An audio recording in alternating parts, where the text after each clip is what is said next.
Programme खास खबर देख रहे दर्शकों का स्वागत। मैं हाँ कमलजीत सिद्धू ते तुसी देख रहे हो the Punjab talks. Jagdish title नूं सज़ा मिलण दे विच इन्नी देरी क्यों? आखिर सिखां नूं इंसाफ मिलदे मामले दे विच हुण तक इस लचकदार कानूनी प्रणाली ने इन्ना लंबा समा क्यों पाया? ये सवाल काफ़ी सारे उठते हैं। इस दे उत्ते गलबात करांगे।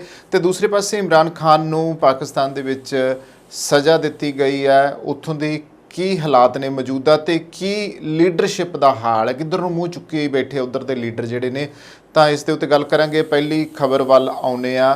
इन्हां दिनां विच जगदीश टाइटलर वाला जिहड़ा मुद्दा आ वो काफ़ी गरमाया होया आ। हालांकि जगदीश टाइटल विरुद्ध चार्जशीट जिहड़ी आ दाखल होई आ, क्योंकि उहदे उत्ते लंबे अरसे तो ਜਦੋਂ ਦਾ सिख कतलेआम 1984 ਵੇਲੇ दिल्ली विच होया ਤਾਂ कतलेआम ਜਿਹੜਾ ਕਰਵਾਇਆ ਗਿਆ ਸਿੱਖਾਂ ਦਾ, ਉਹਦੇ ਇਲਜ਼ਾਮ ਲੱਗਦੇ ਆ ਰਹੇ ਸੀ। ਪਰ ਇਸ ਦੇ ਬਾਵਜੂਦ ਦੇਸ਼ ਦੀ ਕਾਂਗਰਸ ਹਕੂਮਤ ਨੇ ਉਸ ਨੂੰ ਵੱਡੀਆਂ ਉਪਾਧੀਆਂ ਦੇ ਕੇ ਨਵਾਜ਼ਿਆ, ਜਦੋਂ ਕਿ ਪਤਾ ਸੀਗਾ ਕਿ ਇਹ ਬੰਦਾ ਦੋਸ਼ੀ ਹੈ। ਇਸ ਦੇ ਬਾਵਜੂਦ ਅਦਾਲਤੀ ਕਾਰਵਾਈਆਂ ਵਿੱਚ ਉਲਝਾਉਂਦਿਆਂ ਇੱਥੋਂ ਤੱਕ ਲਿਆਂਦੇ ਕਿ ਸਿੱਖਾਂ ਨੂੰ ਹਾਲੇ ਤੱਕ ਇਨਸਾਫ ਨਹੀਂ ਮਿਲ ਸਕਿਆ। ਉਹ ਪਰਿਵਾਰ ਅਜੇ ਵੀ ਰੋਂਦੇ ਕੁਰਲਾਉਂਦੇ ਆ। ਇਨਸਾਫ ਦੇ ਵਿੱਚ ਉਹਨਾਂ ਨੇ ਘੱਟੋ ਘੱਟ ਇੱਕ ਸਦੀ ਦਾ ਅੱਧਾ ਹਿੱਸਾ ਉਹਨਾਂ ਨੇ ਇਨਸਾਫ ਦੀ ਖਾਤਰ ਹੀ ਬਿਤਾ ਦਿੱਤਾ।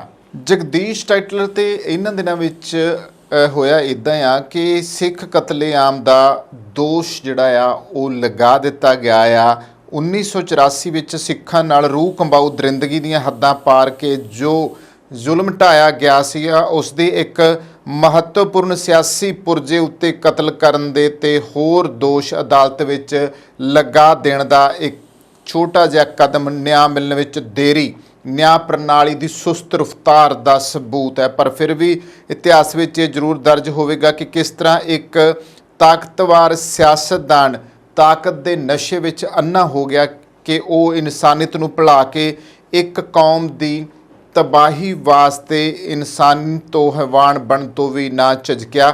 ਇੱਕ ਗੁਰੂ ਘਰ ਤੇ ਉਸ ਵਿੱਚ ਬੈਠੇ ਸਿੱਖਾਂ ਨੂੰ ਜਿਉਂਦਿਆਂ ਸਾੜਨ ਦੇ ਬਾਵਜੂਦ 39 ਸਾਲਾਂ ਦੌਰਾਨ ਇਸ ਹੈਵਾਨ ਨੂੰ ਭਾਰਤ ਵਿੱਚ ਸੱਤਾ ਵਾਲਿਆਂ ਨੇ ਕਾਨੂੰਨੀ ਸਕੰਜੇ ਤੋਂ ਬਚਾਈ ਰੱਖਿਆ। ਔਰ ਸੱਤਾ ਵਾਲੇ ਕੌਣ ਸੀ? ਕਾਂਗਰਸ। ਔਰ ਕਾਂਗਰਸ ਹੁਣ ਤੱਕ ਬਚਾਉਂਦੀ ਆਈ ਹੈ। ਹੁਣ ਤੱਕ ਵੀ ਉਹ ਚਾਹੇ ਰਾਹੁਲ ਗਾਂਧੀ ਨੂੰ ਹੁਣ ਸੰਸਦ ਵਿੱਚੋਂ ਬਰਖਾਸਤ ਕੀਤਾ ਸੀਗਾ ਤਾਂ ਉਹਦੇ ਅਗੇਂਸਟ ਜਿਹੜੇ ਧਰਨੇ ਲੱਗ ਰਹੇ ਸੀ ਉੱਥੇ ਵੀ ਉਹ ਮੌਜੂਦ ਸੀਗਾ। ਇੱਥੋਂ ਤੱਕ ਕਿ ਕਾਂਗਰਸ ਸ਼ਾਸਨ ਕਾਲ ਦੌਰਾਨ ਉਸ ਨੂੰ ਵੱਡੀਆਂ ਉਪਾਧੀਆਂ ਦੇ ਕੇ ਨਵਾਜ਼ਿਆ। ਜ਼ਾਹਿਰ ਹੈ ਕਿ ਜਦੋਂ ਕਾਂਗਰਸ ਦੇ ਲਈ ਹੀ ਉਹਨੇ ਕੰਮ ਕੀਤਾ ਸੀ, ਕਾਂਗਰਸ ਦੇ ਇਸ਼ਾਰਿਆਂ ਤੇ ਇਹ ਕੰਮ ਕੀਤਾ ਸੀ। ਸਿੱਖ ਕਤਲੇਆਮ ਵੀ ਕਾਂਗਰਸ ਦੇ ਇਸ਼ਾਰਿਆਂ ਦੇ ਉੱਤੇ ਹੋਇਆ ਸੀ। ਔਰ ਸਭ ਤੋਂ ਵੱਡੀ ਗੱਲ ਸੀ ਕਿ ਉਸ ਸਮੇਂ ਮੌਜੂਦਾ ਜਿਹੜਾ ਸੀ ਤਤਕਾਲੀ ਪ੍ਰਧਾਨ ਮੰਤਰੀ ਜਿਹੜੀ ਸੀਗੀ ਇੰਦਰਾ ਗਾਂਧੀ ਦੇ ਕਤਲ ਤੋਂ ਬਾਅਦ ਤੁਰੰਤ ਰਾਜੀਵ ਗਾਂਧੀ ਜਦੋਂ ਪ੍ਰਧਾਨ ਮੰਤਰੀ ਬਣ ਕੇ ਆਏ ਤਾਂ ਉਹਨਾਂ ਦੀ ਇੱਕ ਸਟੇਟਮੈਂਟ ਵੀ ਤਾਂ ਇੱਥੇ ਕੰਮ ਕਰਦੀ ਸੀ, ਜਿਹਦੇ ਵਿੱਚ ਉਹਨੇ ਕਿਹਾ ਸੀ ਕਿ ਜਬ ਕੋਈ ਬੜਾ ਪੇੜ ਗਿਰਤਾ ਹੈ ਤਾਂ ਧਰਤੀ ਕਾਂਪਤੀ ਹੈ। ਔਰ ਫਿਰ ਧਰਤੀ ਕੰਬਣ ਵਾਲੀ ਜਿਹੜੀ ਗੱਲ ਸੀ ਉਹ ਫਿਰ ਇਹ ਜਗਦੀਸ਼ ਟਾਈਟਲਰ ਹੋਣਾ ਦੇ ਉੱਤੇ ਆਈ ਆ। ਹਾਲਾਂਕਿ ਅਮਿਤਾਭ ਬੱਚਨ ਦਾ ਨਾਮ ਵੀ ਇਸ ਦੇ ਵਿੱਚ ਆਉਂਦਾ ਸੀਗਾ ਔਰ ਹਜੇ ਤੱਕ ਸਿੱਖਾਂ ਨੇ ਅਮਿਤਾਭ ਬੱਚਨ ਨੂੰ ਵੀ ਮਾਫ ਨਹੀਂ ਕੀਤਾ। ਬੇਸ਼ੱਕ ਅਮਿਤਾਭ ਬੱਚਨ ਦੀਆਂ ਰਗਾਂ ਦੇ ਵਿੱਚ ਵੀ ਸਿੱਖ ਨਾਨਕਿਆਂ ਦਾ ਖੂਨ ਹੈ, ਪਰ ਇਸ ਦੇ ਬਾਵਜੂਦ ਉਸ ਬੰਦੇ ਨੇ ਵੀ ਇਨਸਾਨੀਅਤ ਭੁੱਲ ਕੇ ਇੱਥੋਂ ਤੱਕ ਦੀ ਗੱਲ ਕੀਤੀ ਸੀਗੀ ਕਿ ਜਿਸ ਕਰਕੇ ਹਜੇ ਸਿੱਖ ਕੌਮ ਦੇ ਮਨਾਂ ਦੇ ਵਿੱਚੋਂ ਉਹਦੇ ਪ੍ਰਤੀ ਰੋਸਾ ਨਹੀਂ ਗਿਆ ਗਾ। ਤੇ ਪਿਛਲੇ ਦਿਨਾਂ ਦੀ ਹੁਣ ਗੱਲ ਕਰਦੇ ਹਾਂ ਕਿ ਪਿਛਲੇ ਦਿਨੀ ਖਬਰ ਆਈ ਸੀ ਕਿ 1984 ਸਿੱਖ ਕਤਲੇਆਮ ਦੇ ਮਾਮਲੇ ਵਿੱਚ ਜਗਦੀਸ਼ ਟਾਈਟਲਰ ਉੱਤੇ CBI ਨੇ ਲਗਾਏ ਨੇ ਕਤਲਾਂ ਦੇ ਆਰੋਪ। ਤਾਂ ਦਿੱਲੀ ਦੀ ਰਾਉਜ਼ ਐਵਨਿਊ ਕੋਰਟ ਨੇ 1984 ਦੇ ਸਿੱਖ ਵਿਰੋਧੀ ਕਤਲੇਆਮ ਦੇ ਮਾਮਲੇ ਵਿੱਚ ਸ਼ੁੱਕਰਵਾਰ ਨੂੰ ਕਾਂਗਰਸ ਆਗੂ ਜਗਦੀਸ਼ ਟਾਈਟਲਰ ਨੂੰ ਬਾਸ਼ਰਤ ਜ਼ਮਾਨਤ ਦੇ ਦਿੱਤੀ ਗਈ ਹੈ।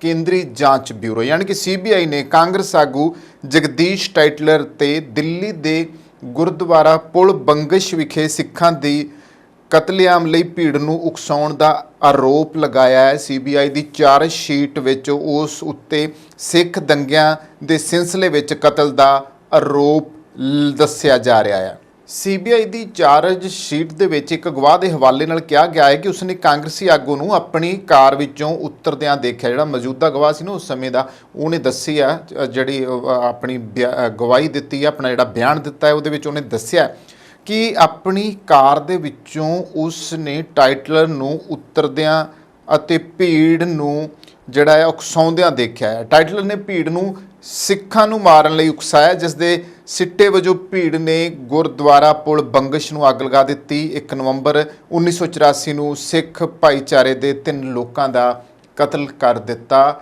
ਔਰ ਇਹ ਪੁਲ ਬੰਗਸ਼ ਦਾ ਜਿਹੜਾ ਮਾਮਲਾ ਹੋਇਆ ਸੀਗਾ, ਬਾਅਦ ਵਿੱਚ ਅਸੀਂ ਇਹ ਵੀ ਦੇਖਿਆ, ਇਹ ਵੀ ਪੜ੍ਹਿਆ ਕਿ ਕਿਸ ਤਰੀਕੇ ਨਾਲ ਇੱਕ ਵੱਡੀ ਸਾਜ਼ਿਸ਼ ਸਿੱਖਾਂ ਦੇ ਘਰਾਂ ਦੀਆਂ ਨਿਸ਼ਾਨਦੇਹੀਆਂ ਕਰਕੇ ਤੇ ਉਹਨਾਂ ਨੂੰ ਜਿਹੜਾ ਸੀ ਸਾਜੋ ਸਮਾਨ ਉਹਨਾਂ ਨੂੰ ਨਿਸਤਾਨਬੂਦ ਕਰਨ ਦੇ ਵਾਸਤੇ ਪਹਿਲਾਂ ਹੀ ਇਕੱਠਾ ਕਰ ਲਿਆ ਸੀ। ਔਰ ਪੈਟਰੋਲ ਤੋਂ ਇਲਾਵਾ ਇੱਕ ਪਾਊਡਰ ਦੀ ਸ਼ੇਪ ਵਿੱਚ ਇੱਕ ਖਾਸ ਕੋਈ ਚੀਜ਼ ਸੀ, ਕੈਮੀਕਲ ਸੀ, ਜਿਹੜਾ ਜਦੋਂ ਕਿਸੇ ਉੱਤੇ ਛਿੜਕ ਦਿੱਤਾ ਜਾਂਦਾ ਸੀ ਤੇ ਉਹਨੂੰ ਅੱਗ ਲੱਗ ਜਾਂਦੀ ਸੀ। ਤੋ ਇਸ ਤਰੀਕੇ ਨਾਲ ਬਹੁਤ ਸਾਰੇ ਜਿਹੜੇ ਸਿੱਖਾਂ ਦਾ ਕਤਲੇਆਮ ਕੀਤਾ ਗਿਆ। ਬਜ਼ੁਰਗਾਂ ਦੇ ਗਲਾਂ ਵਿੱਚ ਟਾਇਰ ਪਾਏ ਗਏ, ਬੱਚੀਆਂ ਦੀ ਹੁਰਮਤੀ ਕੀਤੀ ਗਈ, ਔਰਤਾਂ ਦੀ ਬੇਹੁਰਮਤੀ ਕੀਤੀ ਗਈ, ਬੁੱਢੀਆਂ ਮਾਵਾਂ ਦੀ ਬੇਹੁਰਮਤੀ ਕੀਤੀ ਗਈ, ਸ਼੍ਰੀ ਗੁਰੂ ਗ੍ਰੰਥ ਸਾਹਿਬ ਦੇ ਪਵਿੱਤਰ ਸਰੂਪਾਂ ਦੀ ਬੇਅਦਬੀ ਕੀਤੀ ਗਈ। ਇੰਨਾ ਕੁਛ ਉਸ ਸਮੇਂ ਹੋਇਆ। ਔਰ ਇਹ ਜਿਹੜੀਆਂ ਜਨੂਨੀ ਹਿੰਸਕ ਭੀੜਾਂ ਸੀਗੀਆਂ, ਇਹ ਸਭ ਉਸ ਵੇਲੇ ਦੀ ਕਾਂਗਰਸ ਸਰਕਾਰ ਦੇ ਇਸ਼ਾਰਿਆਂ ਦੇ ਉੱਤੇ ਕੰਮ ਕਰ ਰਹੀਆਂ ਸੀ।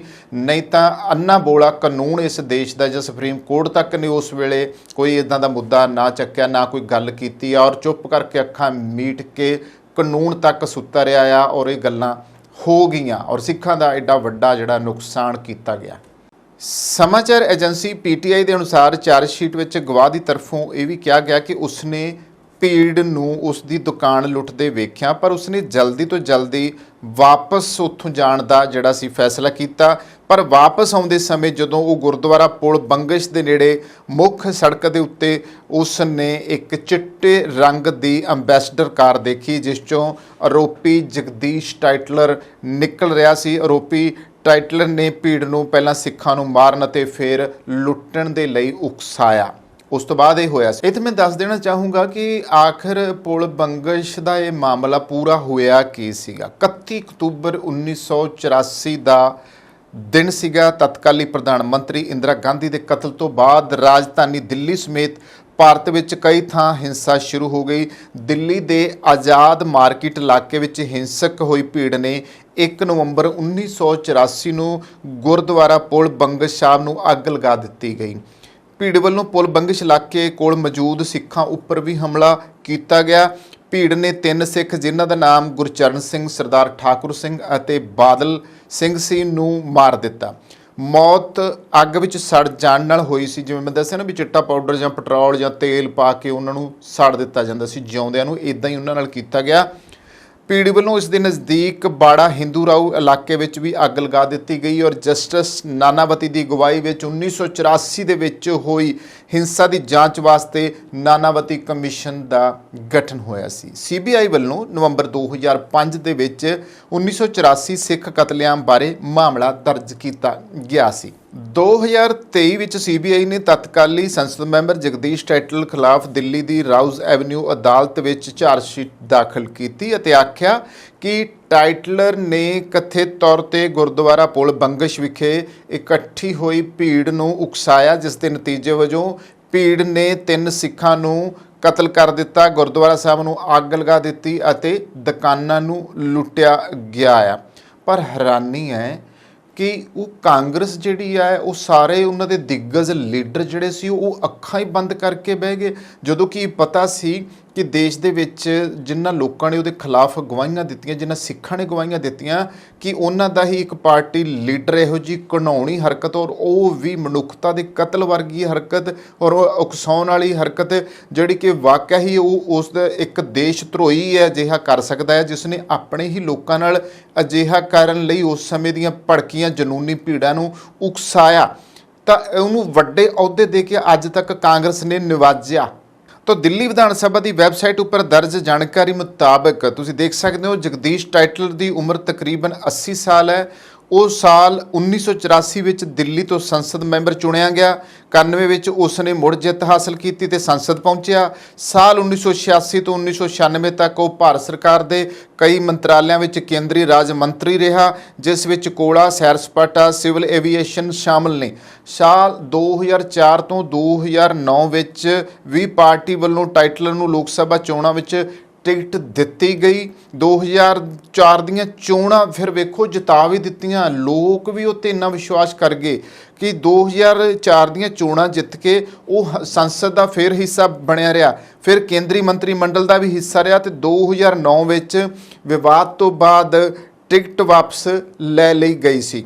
ਕਾਂਗਰਸੀ ਆਗੂ ਟਾਈਟਲਰ ਉੱਪਰ 1984 ਦਾ ਜਿਹੜਾ ਇਹ ਕਤਲੇਆਮ ਹੋਇਆ, ਜਿਹੜੀ ਇਹ ਹਿੰਸਾ ਹੋਈ ਹੈ, ਉਸ ਵਿੱਚ ਸ਼ਾਮਲ ਹੋਣ ਦੇ ਇਲਜ਼ਾਮ ਲੱਗਦੇ ਰਹੇ ਨੇ ਅਤੇ ਸ਼੍ਰੋਮਣੀ ਅਕਾਲੀ ਦਲ ਸਮੇਤ ਕਈ ਰਾਜਨੀਤਿਕ ਦਲਾਂ ਨੇ ਕਾਂਗਰਸ ਨੂੰ ਇਸ ਮੁੱਦੇ ਉੱਤੇ ਹੁਣ ਤੱਕ ਘੇਰਦੀਆਂ ਆਈਆਂ ਨੇ। ਉਹ ਕਈ ਵਾਰ ਪਾਰਟੀ ਦੀਆਂ ਬੈਠਕਾਂ ਵਿੱਚ, ਜਾਣੀ ਕਿ ਕਾਂਗਰਸ ਪਾਰਟੀ ਦੀਆਂ ਬੈਠਕਾਂ ਵਿੱਚ ਵੀ ਨਜ਼ਰ ਆਇਆ ਅਤੇ ਹੁਣ ਵੀ ਦਿੱਲੀ ਪ੍ਰਦੇਸ਼ ਕਾਂਗਰਸ ਕਮੇਟੀ ਦਾ ਸਥਾਈ ਮੈਂਬਰ ਹੈ। ਤਾਂ ਇਸ ਤੋਂ ਇਲਾਵਾ ਮਾਰਚ 2023 'ਚ ਜਿਵੇਂ ਮੈਂ ਜ਼ਿਕਰ ਕੀਤਾ ਸੀ ਕਿ ਰਾਹੁਲ ਗਾਂਧੀ ਦੀ ਜਿਹੜੀ ਸੰਸਦ ਮੈਂਬਰਸ਼ਿਪ ਰੱਦ ਹੋਈ ਸੀ, ਇਹਦੇ ਵਿਰੋਧ ਦੇ ਵਿੱਚ ਉਹ ਧਰਨਾ ਦਿੰਦਿਆਂ ਵੀ ਨਜ਼ਰ ਆਇਆ ਸੀ। CBI ਦੀ ਜਿਹੜੀ ਚਾਰਜ ਸ਼ੀਟ ਉਹ 'ਤੇ ਮੈਂ ਜ਼ਰੂਰ ਗੱਲ ਕਰਨੀ ਚਾਹੂੰਗਾ, ਆਖਰ ਹੈ ਕੀ ਹੈ।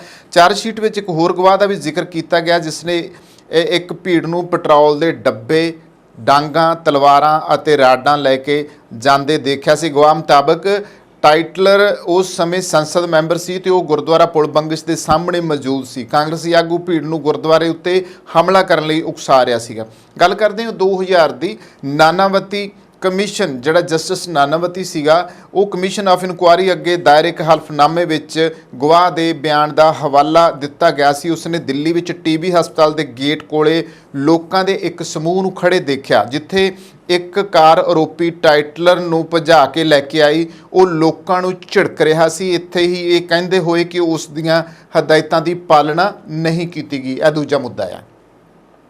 ਹੁਣ ਹਲਫਨਾਮੇ ਦੇ ਵਿੱਚ ਕੀ ਦੱਸਿਆ ਆ ਕਿ ਟਾਈਟਲਰ ਜਿਹੜਾ ਕਿ ਮੁਲਜ਼ਮ ਹੈ, ਉੱਥੇ ਮੌਜੂਦ ਲੋਕਾਂ ਨੂੰ ਦੱਸਿਆ ਕਿ ਉਸਦੇ ਹਲਕੇ ਵਿੱਚ ਸਿੱਖਾਂ ਦੀ ਨਾ ਮਾਤਰ ਹੱਤਿਆ ਹੋਈ ਹੈ।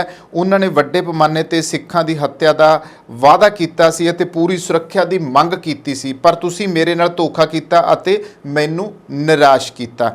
ਇਹ ਮਤਲਬ ਟਾਈਟਲਰ ਦਾ ਕਹਿਣਾ ਸੀਗਾ ਜਦੋਂ ਉਸ ਭੀੜ ਨੂੰ ਉਹ ਗੱਲ ਕਹਿ ਰਿਹਾ ਸੀਗਾ। ਇਹ ਗੱਲ ਸਾਹਮਣੇ ਆਈ ਉੱਭਰ ਕੇ। ਜਾਂਚ ਦੌਰਾਨ ਪੁਖਤਾ ਸਬੂਤ ਸਾਹਮਣੇ ਆਏ ਨੇ ਕਿ ਦੋਸ਼ੀ ਜਗਦੀਸ਼ ਉਸ ਗੈਰ ਕਾਨੂੰਨੀ ਸਭਾ ਦਾ ਹਿੱਸਾ ਸੀ ਜੋ 1 ਨਵੰਬਰ 1984 ਨੂੰ ਗੁਰਦੁਆਰਾ ਪੁਲ ਬੰਗਸ਼ ਨੇੜੇ ਇਕੱਠੀ ਹੋਈ ਸੀ, ਜਿਸ ਨੇ ਮਨਾਹੀ ਦੇ ਹੁਕਮਾਂ ਦੀ ਉਲੰਘਣਾ ਕਰਦਿਆਂ ਭੀੜ ਨੂੰ ਸਿੱਖਾਂ ਦੇ ਕਤਲ ਲਈ ਉਕਸਾਇਆ ਅਤੇ ਭੜਕਾਇਆ ਸੀ। 39 ਸਾਲਾਂ ਤੋਂ ਪੀੜਤ ਕਰਲਾਉਂਦੇ ਆ ਰਹੇ ਨੇ। ਅਟਲ ਬਿਹਾਰੀ ਵਾਜਪਾਈ ਨੇ ਨਾਨਾਵਤੀ ਕਮਿਸ਼ਨ ਬਿਠਾ ਕੇ ਸਿੱਖ ਕੌਮ ਨੂੰ ਇਨਸਾਫ ਦੀ ਕਿਰਨ ਤਾਂ ਵਿਖਾਈ, ਪਰ ਹੋਇਆ ਕੁਝ ਵੀ ਨਹੀਂ। ਵੱਖ-ਵੱਖ ਪਾਰਟੀਆਂ ਦੀਆਂ ਜਿਹੜੀਆਂ ਸਰਕਾਰਾਂ ਨੇ ਉਹ ਹੁਣ ਤੱਕ ਆਈਆਂ, ਪੰਜਾਬ ਦੇ ਅਕਾਲੀ ਦਲ ਨੂੰ ਵੀ ਕੇਂਦਰ ਵਿੱਚ ਤਾਕਤ ਮਿਲੀ, ਪਰੰਤੂ ਕਿਸੇ ਇੱਕ ਨੇ ਵੀ 1984 ਦੇ ਕਤਲੇਆਮ ਪੀੜਤਾਂ ਨੂੰ ਇਨਸਾਫ ਦੇਣ ਬਾਰੇ ਨਾ ਸੋਚਿਆ। ਪੰਜਾਬ ਦੇ ਕਾਂਗਰਸੀ ਸਿੱਖ ਵੀ ਇਸ ਮਸਲੇ ਵਿੱਚ ਕਮਜ਼ੋਰ ਸਾਬਤ ਹੋਏ ਅਤੇ ਇਮਾਨਦਾਰੀ ਨਾਲ ਸਹੀ ਕਦਮ ਚੁੱਕਣ ਵਾਲੀ ਸਰਕਾਰ ਪਹਿਲੀ ਵਾਰ ਆਈ। ਇੱਥੇ ਇਹ ਵੀ ਕਿਹਾ ਜਾ ਸਕਦਾ ਹੈ ਕਿ ਇਹ ਸਭ ਭਾਜਪਾ ਤੇ ਕਾਂਗਰਸ ਨੂੰ ਖਤਮ ਕਰਨ ਵਾਸਤੇ ਰਹੇ ਨੇ, ਪਰ ਇਹ ਕਹਿਣਾ ਸਹੀ ਨਹੀਂ ਹੋਊਗਾ। ਦੇਸ਼ ਦੇ ਦਿਲ ਤੇ ਦਿਮਾਗ ਵਿੱਚ 1984 ਸਿਰਫ ਸਿੱਖਾਂ ਦਾ ਮੁੱਦਾ ਹੈ, ਕਿਉਂਕਿ ਕਾਫੀ ਹੱਦ ਤੱਕ ਦੇਸ਼ ਇੰਦਰਾ ਗਾਂਧੀ ਦੀ ਮੌਤ ਦੇ ਬਦਲੇ ਵਜੋਂ ਕਤਲੇਆਮ ਨੂੰ ਸਹੀ ਮੰਨਦਾ ਰਿਹਾ ਹੈ। ਸੋ ਇਹ ਕਦਮ ਟਾਈਟਲਰ ਵਿਰੁੱਧ ਚਾਰਜ ਲਗਾਉਣ ਦਾ ਅੰਤ ਵਿੱਚ ਇੱਕ ਪਿਛਲੀ ਗਲਤੀ ਨੂੰ ਸਹੀ ਠਹਿਰਾਉਣ ਦਾ ਕਦਮ ਹੋ ਸਕਦਾ ਆ, ਜਿਸ ਦਾ ਲਾਭ ਵੋਟਾਂ ਵਿੱਚ ਭਾਜਪਾ ਨੂੰ ਤਾਂ ਨਹੀਂ ਮਿਲ ਸਕਣਾ, ਪਰ ਭਾਜਪਾ ਸਰਕਾਰ ਨੂੰ ਤਕਰੀਰਾਂ ਵਿੱਚ ਸਿੱਖਾਂ ਲਈ ਬਹੁਤ ਕੁਝ ਕੀਤਾ ਕਹਿਣ ਦਾ ਮੌਕਾ ਜ਼ਰੂਰ ਮਿਲ ਜਾਊਗਾ। ਇਸ ਨੀਤੀ ਪਿਛਲਾ ਕਾਰਨ ਭਾਜਪਾ ਵਿੱਚ ਸਿੱਖਾਂ ਪ੍ਰਤੀ ਨੀਤੀਆਂ ਦੇ ਵਿੱਚ ਉਲਝਣਾ ਨੇ, ਜੋ ਵੱਡੇ ਮਸਲੇ ਤੇ ਇਨਸਾਫ ਦਿਵਾਉਣ ਲਈ ਕਦਮ ਚੁੱਕਦੀ ਹੋਈ ਵੀ ਸਿੱਖਾਂ ਦੀ ਨਬਜ਼ ਨੂੰ ਫੜ ਨਹੀਂ ਸਕੀ। ਜਿੱਥੇ ਇੱਕ ਸੱਟ ਨੂੰ ਠੀਕ ਕੀਤਾ ਤੇ ਦੂਜੇ ਪਾਸੇ ਜੋ ਹਾਲਾਤ ਹੁਣ ਬਣੇ ਹੋਏ ਆ ਕਿ ਖਾਲਸਾ ਏਡ ਤੇ NIA ਦੀਆਂ ਛਾਪੇ ਨਾਲ ਫਿਰ ਸੱਟ ਮਾਰ ਦਿੱਤੀ ਆ। ਸਿੱਖਾਂ ਨਾਲ ਅੱਤਵਾਦੀ ਲਫ਼ਜ਼ ਜੋੜਨ ਦੇ ਖਾਮ-ਖਾ ਖਤਰੇ ਪੈਦਾ ਕੀਤੇ ਗਏ ਨੇ। ਹਾਲਾਂਕਿ ਰਵੀ ਸਿੰਘ ਖਾਲਸਾ ਨੇ ਕੁਝ ਸਾਲਾਂ ਵਿੱਚ ਜਿਹੜੀ ਆ ਸਿੱਖਾਂ ਦੀ ਪਛਾਣ ਔਖੇ ਵੇਲੇ ਹਰ ਮਨੁੱਖ ਦੀ ਸੇਵਾ ਲਈ ਪਹੁੰਚਣ ਵਾਲਿਆਂ ਵਜੋਂ ਬਣਾ ਕੇ ਉਹਨਾਂ ਨੂੰ ਰੈੱਡ ਕਰਾਸ ਦੇ ਮੁਕਾਬਲੇ ਖੜਾ ਕਰ ਦਿੱਤਾ। ਖਾਲਸਾ ਏਡ ਉੱਤੇ ਮਾਰੇ ਛਾਪੇ ਨੂੰ ਲੈ ਕੇ ਸਿੱਖ ਇੰਨੇ ਨਾਰਾਜ਼ ਨੇ ਕਿ ਉਹ ਜਗਦੀਸ਼ ਟਾਈਟਲ ਵਿਰੁੱਧ ਲਗਾਏ ਗਏ ਚਾਰਜ ਬਾਰੇ ਸੁਣ ਕੇ ਵੀ ਖੁਸ਼ੀ ਮਨਾਉਣ ਲਈ ਤਿਆਰ ਨਹੀਂ ਹੋ ਸਕੇ। ਕੀ ਕੀਤਾ ਜਾਵੇ ਕਿ ਸਿੱਖਾਂ ਨੂੰ ਤਾਂ ਹਜੇ ਉਹ ਕਹਿ ਦਿੰਦੇ ਆ, ਫਿਰ ਸਿੱਖ ਕੌਮ ਕਿ ਘੱਟ ਗਿਣਤੀ ਹੋਣ ਕਰਕੇ ਸਾਡੇ ਨਾਲ ਦੂਰਾ ਵਿਹਾਰ ਕੀਤਾ ਜਾ ਰਿਹਾ ਕਿਉਂਕਿ ਇਸ ਮੁਲਕ ਦੇ ਵਿੱਚ ਬਹੁਗਿਣਤੀ ਲਈ ਕਾਨੂੰਨ ਹੋਰ ਆ ਤੇ ਸਿੱਖਾਂ ਲਈ ਕਾਨੂੰਨ ਹੋਰ ਆ। ਆਹੀ ਗੱਲ ਸਿੱਖਾਂ ਨੂੰ ਰੜਕਦੀ ਰਹਿ ਜਾਂਦੀ ਔਰ ਇਹੀ ਗੱਲ ਜਦੋਂ ਕੇਂਦਰ ਵਿੱਚ ਬੈਠੀਆਂ ਹਕੂਮਤਾਂ ਇੱਦਾਂ ਦੀਆਂ ਹਰਕਤਾਂ ਕਰਦੀਆਂ ਨੇ ਤਾਂ ਫਿਰ ਸਿੱਖਾਂ ਨੂੰ ਆਪਣੀ ਅਲੱਦਗੀ ਦਾ ਵਾਕਿਆ ਹੀ ਮਹਿਸੂਸ ਹੋਣਾ ਸ਼ੁਰੂ ਹੋ ਜਾਂਦਾ ਕਿ ਜਿਵੇਂ ਅਸੀਂ ਇਸ ਮੁਲਕ ਦੇ ਨਾਗਰਿਕ ਨਹੀਂ ਆ। ਤਾਂ ਇਸੇ ਤਰ੍ਹਾਂ ਹੀ ਜਿਵੇਂ ਹੁਣ ਹਜੂਰ ਸਾਹਿਬ ਬੋਰਡ ਦੇ ਸੰਚਾਲਨ ਵਿੱਚ ਇੱਕ ਗੈਰ ਸਿੱਖ ਅਫਸਰ ਨੂੰ ਸਥਾਪਿਤ ਕਰਨ ਦੀ ਨਵੀਂ ਗਲਤੀ ਕੀਤੀ ਹੈ ਕਿ ਭਾਜਪਾ ਦੀ ਨਵੀਂ ਫੌਜ ਇਸ ਦੂਰੀ ਨੂੰ ਘੱਟ ਕਰਵਾ ਸਕੇਗੀ ਜਾਂ ਫਿਰ ਸਾਬਕਾ ਕਾਂਗਰਸੀ ਫੌਜ ਇਸ ਦੂਰੀ ਨੂੰ ਘੱਟ ਕਰਵਾ ਸਕੇਗੀ। ਇਹ ਵੀ ਮੀਡੀਆ ਵਿੱਚ ਸਵਾਲ ਗੂੰਜ ਰਹੇ ਨੇ ਕਿ ਸਿੱਖਾਂ ਦੇ ਨਾਲ ਇਦਾਂ ਹੀ ਹੁੰਦਾ ਰਹੂਗਾ ਜਾਂ ਫਿਰ ਸਿੱਖਾਂ ਨੂੰ ਕਦੇ ਇਨਸਾਫ ਮਿਲ ਸਕੂਗਾ। ਅਗਲੀ ਖਬਰ ਵੱਲ ਆਉਂਦੇ ਆ।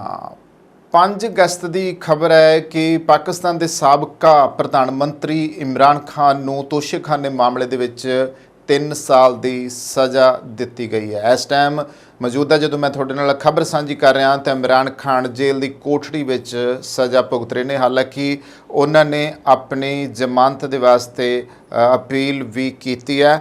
ਤੇ ਇੱਥੇ ਮੈਂ ਦੱਸ ਦੇਣਾ ਚਾਹੂੰਗਾ ਕਿ ਪਾਕਿਸਤਾਨ ਦੇ ਸਾਬਕਾ ਪ੍ਰਧਾਨ ਮੰਤਰੀ ਇਮਰਾਨ ਖਾਨ ਨੂੰ ਪਾਕਿਸਤਾਨ ਦੀ ਅਦਾਲਤ ਵੱਲੋਂ ਸਜ਼ਾ ਤਾਂ ਸੁਣਾਈ ਹੈ, ਨਾਲ ਹੀ 1 ਲੱਖ ਰੁਪਏ ਦਾ ਜੁਰਮਾਨਾ ਵੀ ਲਗਾਇਆ ਗਿਆ। ਸਜ਼ਾ ਸੁਣਾਏ ਜਾਣ ਤੋਂ ਬਾਅਦ ਇਮਰਾਨ ਖਾਨ ਨੂੰ ਪੁਲਿਸ ਨੇ ਅਦਾਲਤ ਵਿੱਚ ਹੀ ਗ੍ਰਿਫਤਾਰ ਕਰ ਲਿਆ। ਪਾਕਿਸਤਾਨ ਦੀ ਮੀਡੀਆ ਰਿਪੋਰਟਾਂ ਮੁਤਾਬਕ ਮੌਜੂਦਾ ਪ੍ਰਧਾਨ ਮੰਤਰੀ ਸ਼ਹਿਬਾਜ਼ ਸ਼ਰੀਫ 9 ਅਗਸਤ ਨੂੰ ਸੰਸਦ ਜੋੜੀ ਆ, ਯਾਨੀ ਕਿ ਅੱਜ ਦੀ ਡੇਟ ਆ ਉਹ ਜਿਹਦੇ ਵਿੱਚ ਅੱਜ ਭੰਗ ਕਰਨ ਦੇਣ ਦਾ ਉਹਨਾਂ ਨੇ ਐਲਾਨ ਕੀਤਾ ਸੀ, ਜਿਸ ਦੇ ਅੰਦਰ 90 ਦਿਨਾਂ ਦੇ ਅੰਦਰ ਪਾਕਿਸਤਾਨ ਦੇ ਵਿੱਚ ਆਮ ਚੋਣਾਂ ਹੋਣਗੀਆਂ। ਦੱਸਿਆ ਜਾ ਰਿਹਾ ਹੈ ਕਿ 3 ਸਾਲ ਦੀ ਸਜ਼ਾ ਮਿਲਣ ਤੋਂ ਬਾਅਦ ਇਮਰਾਨ ਖਾਨ ਅਗਲੇ 5 ਸਾਲਾਂ ਤੱਕ ਚੋਣ ਨਹੀਂ ਲੜ ਸਕਣਗੇ। ਅਦਾਲਤ ਨੇ ਸਾਬਕਾ ਪ੍ਰਧਾਨ ਮੰਤਰੀ ਤੇ 1 ਲੱਖ ਰੁਪਏ ਦਾ ਜੁਰਮਾਨਾ ਵੀ ਲਗਾਇਆ ਹੈ ਤੇ ਜੁਰਮਾਨਾ ਅਦਾ ਨਾ ਕਰਨ ਦੀ ਸੂਰਤ ਵਿੱਚ ਉਹਨਾਂ ਨੂੰ 6 ਮਹੀਨੇ ਹੋਰ ਜੇਲ੍ਹ ਦੇ ਵਿੱਚ ਰਹਿਣਾ ਪਊਗਾ। ਅਦਾਲਤ ਨੇ ਇਹ ਵੀ ਕਿਹਾ ਹੈ ਕਿ ਇਮਰਾਨ ਖਾਨ ਨੇ ਜਾਣ-ਬੁੱਝ ਕੇ ਫਰਜ਼ੀ ਜਾਣਕਾਰੀ ਦਿੱਤੀ ਹੈ।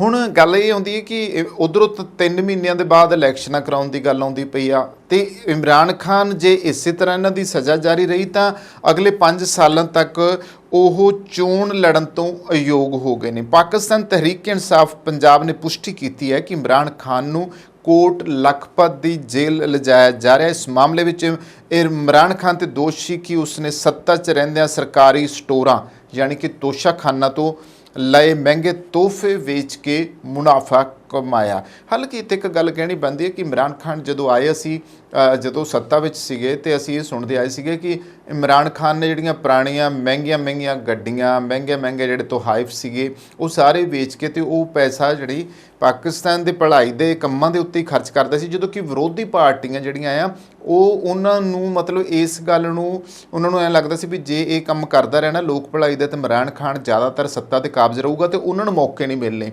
ਇਸੇ ਤਰ੍ਹਾਂ ਹੀ ਜਿਹੜੀ ਫੌਜ ਨਾਲ ਬਣਦੀ ਸੀ ਉਹ ਬਾਅਦ ਵਿੱਚ ਉਹੀ ਫੌਜ ਜਿਹੜੀ ਆ ਅਮਰੀਕਾ ਦੇ ਇਸ਼ਾਰਿਆਂ ਉੱਤੇ ਤੱਕ ਪਲਟਣ ਨੂੰ ਵੀ ਉਹੀ ਫਿਰ ਅੱਗੇ ਆ ਜਾਂਦੀ। ਹੁਣ ਤੱਕ ਇਹੀ ਹੁੰਦਾ ਆਇਆ ਵੀ ਕਦੇ ਵੀ ਪਾਕਿਸਤਾਨ ਦੇ ਵਿੱਚ ਕੋਈ ਵੀ PM ਜਿਹੜਾ ਆ ਉਹ ਪੂਰੇ 5 ਸਾਲ ਨਹੀਂ ਕਰ ਸਕਿਆ ਰਾਜ, ਔਰ ਜਿਹੜੀ ਸਰਕਾਰ ਆ ਭੰਗ ਕਰ ਦਿੱਤੀ ਜਾਂਦੀ ਹੈ, ਤੋੜ ਦਿੱਤੀ ਜਾਂਦੀ ਆ, ਪ੍ਰਧਾਨ ਮੰਤਰੀ ਗੱਦੀਓਂ ਲਾ ਦਿੱਤਾ ਜਾਂਦਾ। ਇਹ ਹੁਣ ਤੱਕ ਆਜ਼ਾਦੀ ਤੋਂ ਬਾਅਦ ਪਾਕਿਸਤਾਨ ਦੀ ਸਥਿਤੀ ਜਿਹੜੀ ਆ ਅਸੀਂ ਦੇਖਦੇ ਆਏ ਹਾਂ।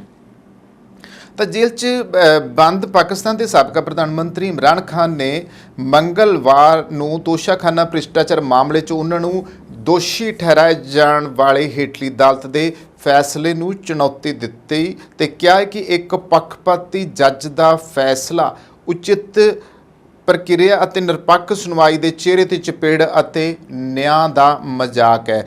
ਇਸਲਾਮਾਬਾਦ ਦੀ ਇੱਕ ਅਦਾਲਤ ਨੇ ਤੋਸ਼ਾਖਾਨਾ ਭ੍ਰਿਸ਼ਟਾਚਾਰ ਮਾਮਲੇ ਵਿੱਚ ਖਾਨ 70 ਨੂੰ ਭ੍ਰਿਸ਼ਟਾਚਾਰ ਦਾ ਦੋਸ਼ੀ ਠਹਿਰਾਏ ਜਾਣ ਤੋਂ ਤੁਰੰਤ ਬਾਅਦ ਸ਼ਨੀਚਰਵਾਰ ਨੂੰ ਗ੍ਰਿਫਤਾਰ ਕਰ ਲਿਆ ਗਿਆ ਸੀ। ਅਦਾਲਤ ਨੇ ਖਾਨ ਨੂੰ 3 ਸਾਲ ਦੀ ਸਜ਼ਾ ਸੁਣਾਈ ਹੈ। ਫਿਲਹਾਲ ਗੱਲ ਚੱਲ ਰਹੀ ਸੀ ਕਿ ਹੁਣ ਜਿਵੇਂ ਮੈਂ ਪਹਿਲਾਂ ਜ਼ਿਕਰ ਕੀਤਾ ਕਿ ਉਹ ਕਿਹੜੀ ਜੇਲ੍ਹ ਵਿੱਚ ਹੈ, ਤਾਂ ਅਟਕ ਜੇਲ੍ਹ ਦੇ ਵਿੱਚ ਉਹਨਾਂ ਨੂੰ ਰੱਖਿਆ ਗਿਆ ਆ। ਖਾਨ ਨੇ ਆਪਣੇ ਵਕੀਲਾਂ ਖਵਾਜਾ ਹੈਰਿਸ ਅਤੇ ਗੌਹਰ ਅਲੀ ਖਾਨ ਦੇ ਜ਼ਰੀਏ ਇਸਲਾਮਾਬਾਦ ਹਾਈ ਕੋਰਟ ਵਿੱਚ ਪਟੀਸ਼ਨ ਦਾਇਰ ਕਰਕੇ ਆਪਣੀ ਦੋਸ਼ ਸਿੱਧੀ ਅਤੇ 3 ਸਾਲ ਦੀ ਕੈਦ ਦੀ ਸਜ਼ਾ ਖਿਲਾਫ ਪਟੀਸ਼ਨ ਦਾਇਰ ਕੀਤੀ। ਉਹਨਾਂ ਕਿਹਾ ਕਿ ਹੇਠਲੀ ਅਦਾਲਤ ਦਾ ਫੈਸਲਾ ਕੇਸ ਦੇ ਗੁਣਾਂ ਦੀ ਬਜਾਏ ਪੱਖਪਾਤੀ ਨਜ਼ਰੀਏ ਉੱਤੇ ਆਧਾਰਿਤ ਸੀਗੇ।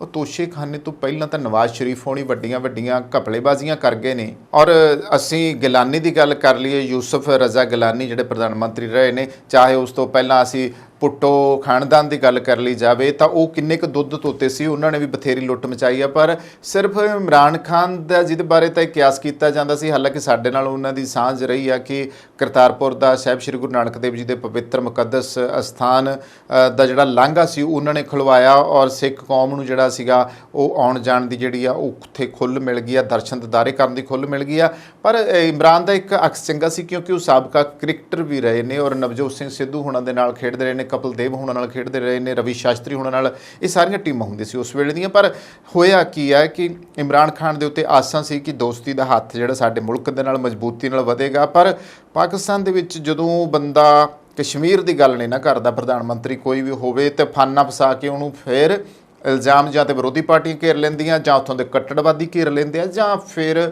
ਅਮਰੀਕਾ ਉਹਨਾਂ ਨੂੰ ਪੁੱਠੀ ਪਟਕਣੀ ਦੇ ਦਿੰਦਾ ਆ, ਜਿਹਦੇ ਨਾਲ ਆੜੀਆਂ ਤਾਂ ਚੀਨ ਨਾਲ ਵੀ ਆ, ਪਰ ਚੀਨ ਤੋਂ ਹਟ ਕੇ ਬਹੁਤੀ ਗੱਲ ਜਿਹੜੀ ਉੱਥੋਂ ਦੀ ਫੌਜ ਮੰਨਦੀ ਆ ਉਹ ਅਮਰੀਕਾ ਵਾਲਿਆਂ ਦੀ ਹੀ ਮੰਨਦੀ ਹੈ। ਤਾਂ ਪਟੀਸ਼ਨਕਰਤਾ ਦੇ ਵਕੀਲ ਨੂੰ ਬਹਿਸ ਕਰਨ ਦਾ ਅਧਿਕਾਰ ਨਹੀਂ ਦਿੱਤਾ ਗਿਆ। ਖਾਨ ਦੀ ਪਟੀਸ਼ਨ ਵਿੱਚ ਕਿਹਾ ਗਿਆ ਕਿ ਹੇਠਲੀ ਅਦਾਲਤ ਦੇ ਜੱਜ ਦੁਆਰਾ ਸੁਣਾਇਆ ਗਿਆ ਫੈਸਲਾ ਪੱਖਪਾਤੀ ਹੈ। ਹੁਣ ਇਹ ਹੈ ਵੀ ਹੇਠਲੀ ਅਦਾਲਤ ਸੀ, ਇਸ ਕਰਕੇ ਉਹ ਉੱਚ ਅਦਾਲਤ ਵਿੱਚ ਜਿਹੜਾ ਆ ਉਹ ਪਟੀਸ਼ਨ ਪਾ ਸਕਦੇ ਆ ਤੇ ਕਾਨੂੰਨ ਦੀ ਨਜ਼ਰ ਵਿੱਚ ਕਹਿੰਦੇ ਆ ਇਹ ਨਾ ਮੰਨਣਯੋਗ ਅਤੇ ਰੱਦ ਕੀਤੇ ਜਾਣ ਦੇ ਯੋਗ ਹੈ। ਪਟੀਸ਼ਨ ਵਿੱਚ ਕਿਹਾ ਗਿਆ ਕਿ ਪਟੀਸ਼ਨਕਰਤਾ ਦਾ ਵਕੀਲ ਅਦਾਲਤ ਵਿੱਚ ਪਹੁੰਚਣ ਵਿੱਚ ਦੇਰੀ ਦਾ ਕਾਰਨ ਦੱਸਣ ਤੋਂ ਬਾਅਦ ਦਲੀਲਾਂ ਦੱਸਣ ਲਈ ਪੂਰੀ ਤਰ੍ਹਾਂ ਤਿਆਰ ਸੀ, ਇਸ ਦੇ ਬਾਵਜੂਦ ਇਹ ਆਦੇਸ਼ ਸੁਣਾਇਆ ਗਿਆ। ਦੇਖੋ ਉਹਨਾਂ ਦੀ ਗੱਲ ਨਹੀਂ ਸੁਣੀ ਗਈ। ਇੱਥੇ ਹੀ ਸਾਫ਼ ਕਲੀਅਰ ਆ ਕਿ ਇਮਰਾਨ ਖਾਨ ਦੇ ਨਾਲ ਧੱਕੇਸ਼ਾਹੀ ਉਸ ਮੁਲਕ ਦੇ ਵਿੱਚ ਹੋਈ ਹੈ।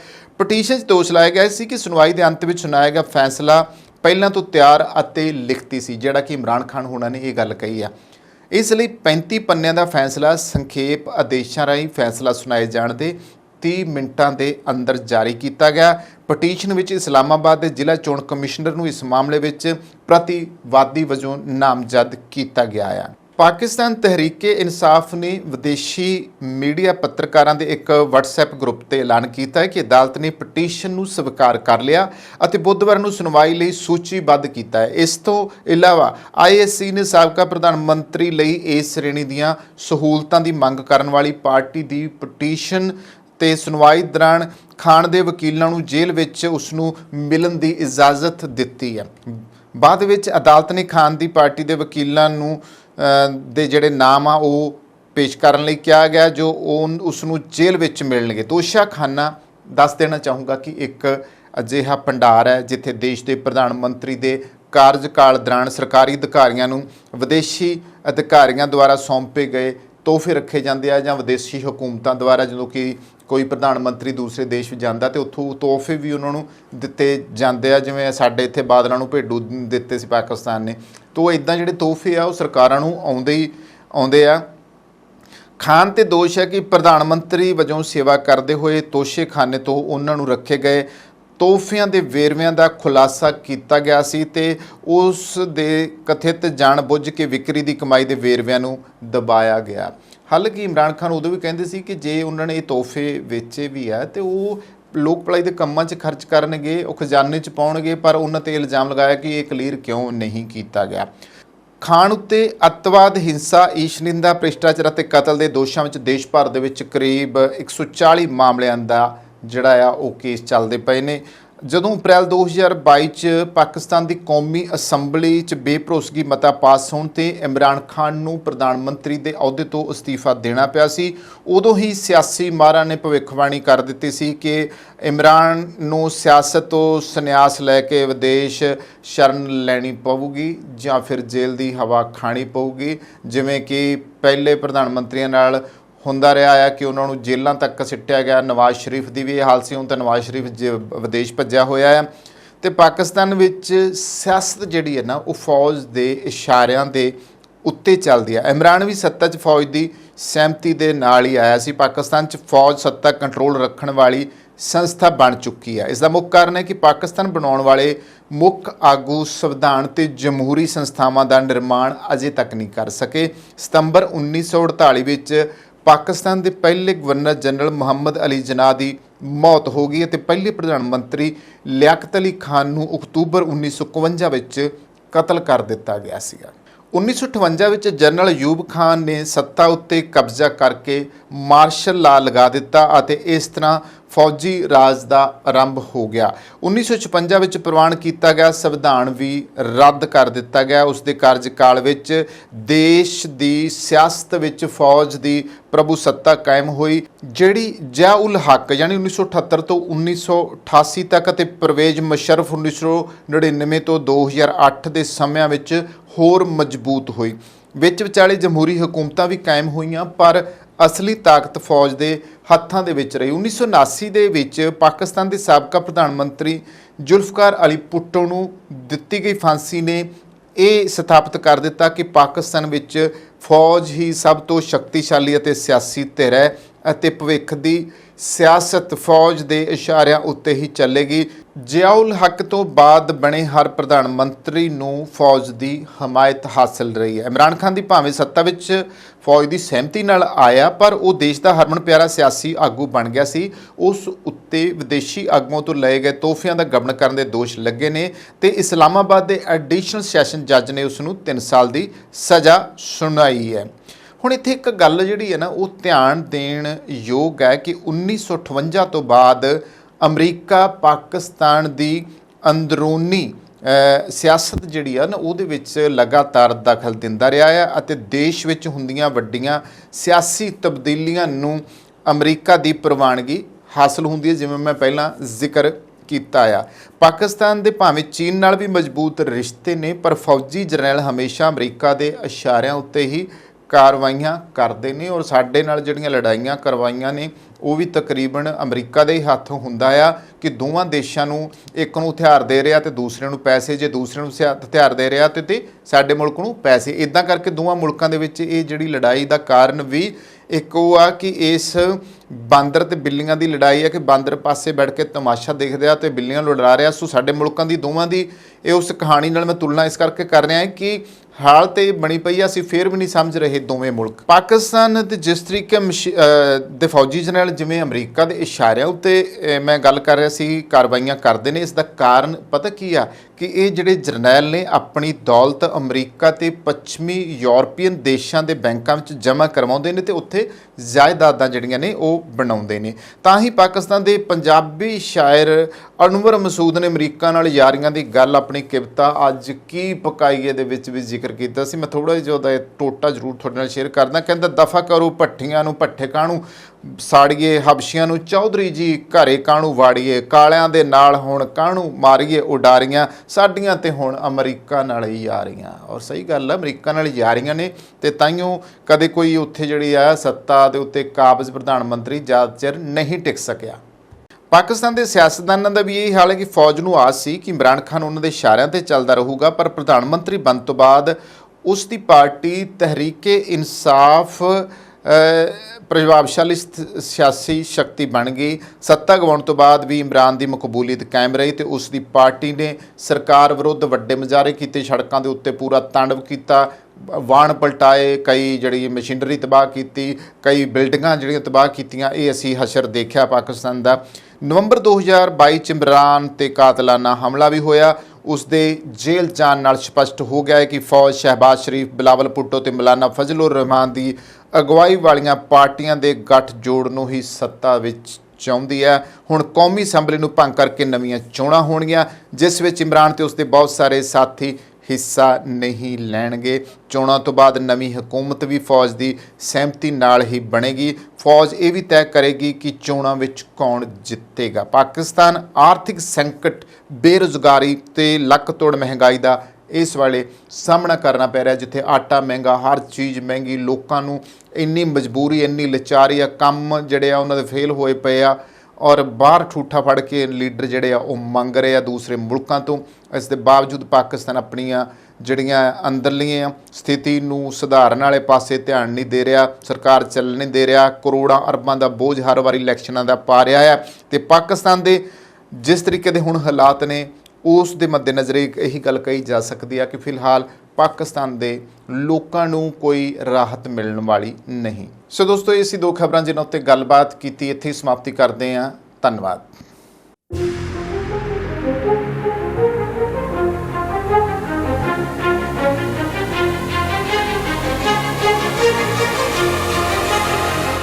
ਗੱਡੀਆਂ ਉੱਚੀਆਂ ਰੱਖੀਆਂ। ਭਾਈ ਗੱਡੀਆਂ ਉੱਚੀਆਂ ਰੱਖ ਭਾਵੇਂ ਨੀਵੀਆਂ, ਪਰ ਟਾਇਰਾਂ ਦਾ ਖਿਆਲ ਸਭ ਤੋਂ ਵੱਧ ਰੱਖ। ਓਏ ਇਸ ਪੱਖੋਂ ਆਪਾਂ ਨੂੰ ਕੋਈ ਟੈਨਸ਼ਨ ਨਹੀਂ, ਕਿਉਂ? ਕਿਉਂਕਿ ਇਹਦੀ ਜ਼ਿੰਮੇਵਾਰੀ ਆਪਾਂ ਦਿੱਤੀ ਹੋਈ ਏ ਮਾਲਵਾ ਟਾਇਰਸ ਵਾਲਿਆਂ ਨੂੰ। ਇੰਨਾ ਧਿਆਨ ਤੇ ਕੋਈ ਨਵਾਂ ਵਿਆਹਿਆ ਮੁੰਡਾ ਆਪਣੀ ਵੋਟੀ ਦਾ ਨਹੀਂ ਰੱਖਦਾ ਜਿੰਨਾ ਧਿਆਨ ਮਾਲਵਾ ਟਾਇਰਸ ਵਾਲੇ ਟਾਇਰਾਂ ਦਾ ਰੱਖਦੇ ਨੇ। ਅੱਛਾ, ਆਹੋ, ਕਰਵਾਉਣੀ ਹੋਵੇ ਟਰੱਕ ਐਂਡ ਟ੍ਰੇਲਰ ਅਲਾਈਨਮੈਂਟਸ ਜਿਵੇਂ ਕਿ ਬੁਸ਼ਿੰਗ, ਕਿੰਗ ਪਿੰਸ ਵਗੈਰਾ, wheel balance, change overs, rotations and flat repairs ਦਾ ਕੰਮ, ਇਹ ਸਭ ਕੁਝ ਪੂਰੇ ਤਸੱਲੀ ਬਖਸ਼ ਕਰਦੇ ਨੇ। ਇਹ ਕਿਸ ਟਾਈਮ ਅਵੇਲੇਬਲ ਹੁੰਦੇ ਨੇ? ਓਏ 24 ਘੰਟੇ 24/7 ਸਰਵਿਸ ਅਵੇਲੇਬਲ ਹੁੰਦੀ ਹੈ ਇਹਨਾਂ ਦੀ। ਕੈਲਗਰੀ 'ਚ ਸਭ ਤੋਂ ਬੈਸਟ ਟਾਇਰਸ ਐਂਡ ਸਰਵਿਸ ਹੈ ਇਹਨਾਂ ਦੀ। ਉਹ ਹੁਣ ਐਡਰੈਸ ਵੀ ਦੱਸ ਦੇ। Malwa tyres, unit J&K 8616, 44 street, south East Calgary, Alberta. Phone number note ਕਰ 403 899 1985, 403 899 1985।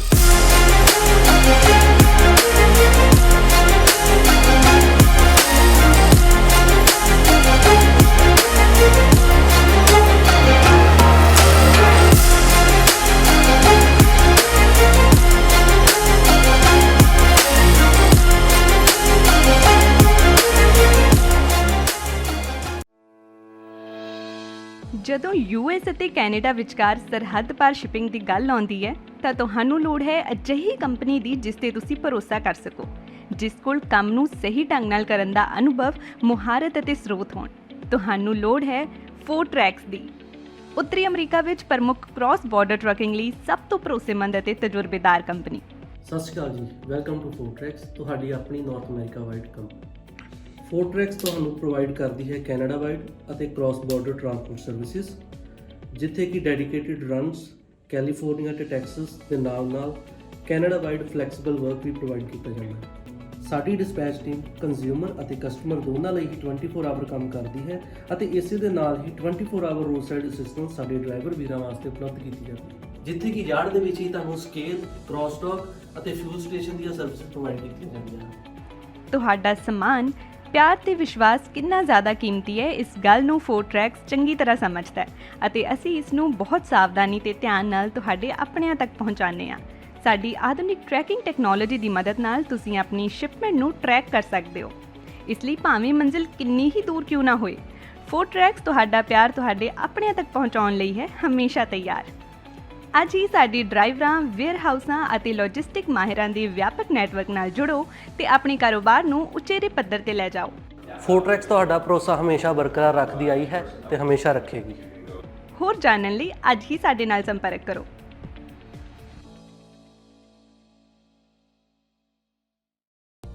Bed hair day? Don't worry, ਅਸੀਂ ਤੁਹਾਡੀ ਹਰ ਜ਼ਰੂਰਤ ਨੂੰ ਸਮਝਦੇ ਹਾਂ। ਸ਼ਹਿਰ ਦੀ ਸਭ ਤੋਂ ਵਧੀਆ ਤੇ ਬਜਟ ਫ੍ਰੈਂਡਲੀ ਹੇਅਰ ਸੈਲੂਨ ਵਿੱਚ ਤੁਹਾਡਾ ਸਵਾਗਤ ਹੈ। ਸਤਿ ਸ਼੍ਰੀ ਅਕਾਲ ਜੀ, ਮੈਂ ਹਾਂ ਰਮਨ। ਸਤਿ ਸ਼੍ਰੀ ਅਕਾਲ ਜੀ, ਮੈਂ ਹਾਂ ਜਸ ਆਰਜੇ ਹੇਅਰ ਸਲੂਨ ਤੋਂ। ਸਾਡੇ ਟੈਲੈਂਟਡ ਸਟਾਈਲਿਸਟ ਤੁਹਾਨੂੰ ਆਪਣੀ ਪਸੰਦ ਅਨੁਸਾਰ ਹੇਅਰ ਕੱਟ, ਕਲਰ ਅਤੇ ਸਟਾਈਲ ਦਿੰਦੇ ਨੇ ਜੋ ਤੁਹਾਡੀ ਲੁੱਕ ਨੂੰ ਸੂਟ ਕਰਦਾ ਹੈ। ਇਸ ਲਈ ਸਿਰਫ ਉੱਚ ਗੁਣਵੱਤਾ ਵਾਲੇ ਪ੍ਰੋਡਕਟਸ ਦਾ ਇਸਤੇਮਾਲ ਕੀਤਾ ਜਾਂਦਾ ਹੈ ਤਾਂ ਜੋ ਤੁਹਾਡਾ ਸਟਾਈਲ ਤੇ ਖੂਬਸੂਰਤੀ ਰਹੇ ਹਮੇਸ਼ਾ ਬਰਕਰਾਰ। ਆਰਜੇ ਹੇਅਰ ਸਲੂਨ ਤੁਹਾਨੂੰ ਪ੍ਰੋਵਾਈਡ ਕਰਦਾ ਹੈ hair smoothing, keratin hair smoothing, keratin treatments, hair cut, hair spas, colour corrections, root retouch, highlights, balayage. ਇਸੇ ਦੇ ਨਾਲ ਮੈਨਸ ਸੈਕਸ਼ਨ ਦੇ ਵਿੱਚ ਅਸੀਂ ਪ੍ਰੋਵਾਈਡ ਕਰਦੇ ਹਾਂ hair cuts, fades, shave, beard trims and specially beard trims with scissor. ਸਾਡੇ ਕੋਲੇ ਸਾਰਾ ਸਟਾਫ ਬਹੁਤ ਹੀ ਕੁਆਲੀਫਾਈਡ ਹੈ। ਸਾਰੀ services, waxing, keratin, smoothing, highlights, everything ਵੀ ਪ੍ਰੋਵਾਈਡ ਹੇਅਰ। ਅਸੀਂ ਗਾਰੰਟੀ ਦਿੰਦੇ ਹਾਂ ਕਿ ਸੈਲੂਨ ਤੋਂ ਬਾਹਰ ਨਿਕਲਦੇ ਸਾਰ ਤੁਸੀਂ ਮਹਿਸੂਸ ਕਰੋਗੇ ਥੋੜਾ ਜ਼ਿਆਦਾ ਖੂਬਸੂਰਤ, ਥੋੜਾ ਹੋਰ ਜ਼ਿਆਦਾ ਕੌਨਫੀਡੈਂਟ। ਸਤਿ ਸ਼੍ਰੀ ਅਕਾਲ ਜੀ, ਮੇਰਾ ਨਾਮ ਹੈ ਮਨਵੀਰ ਸਿੰਘ ਤੇ ਮੈਂ ਬਰੈਂਪਟਨ ਤੋਂ ਮੂਵ ਹੋਇਆ ਸੀ ਵਿਨੀਪੈਗ ਤੇ ਮੈਂ ਸਰਚ ਕਰਦਾ ਸੀਗਾ ਬੈਸਟ ਹੇਅਰ ਸਲੂਨ ਇਨ ਵਿਨੀਪੈਗ ਤੇ ਮੈਨੂੰ ਪਹਿਲੇ ਨੰਬਰ ਤੇ ਆਇਆ ਆਰਜੇ ਹੇਅਰ ਸਲੂਨ। ਸਤਿ ਸ਼੍ਰੀ ਅਕਾਲ ਜੀ, ਮੇਰਾ ਨਾਮ ਹੈ ਤਰੁਣ। ਮੈਂ ਤੁਹਾਨੂੰ ਰეკਮੈਂਡ ਕਰਾਂਗਾ ਕਿ ਆਰਜੇ ਹੇਅਰ ਸਲੂਨ ਤੇ ਆਓ ਤੇ ਇੱਥੇ ਤੁਹਾਨੂੰ ਆਪਣੇ ਹਰ ਤਰ੍ਹਾਂ ਦੀ ਹੇਅਰ ਸਟਾਈਲਿੰਗ ਔਰ ਬੀਅਰਡ ਸਟਾਈਲਿੰਗ ਮਿਲ ਜੇਗੀ। Hi, my name is Lindsay. I've been coming to RJ Hair Salon since they opened up 4 years ago and Jazz has always been fantastic with my hair.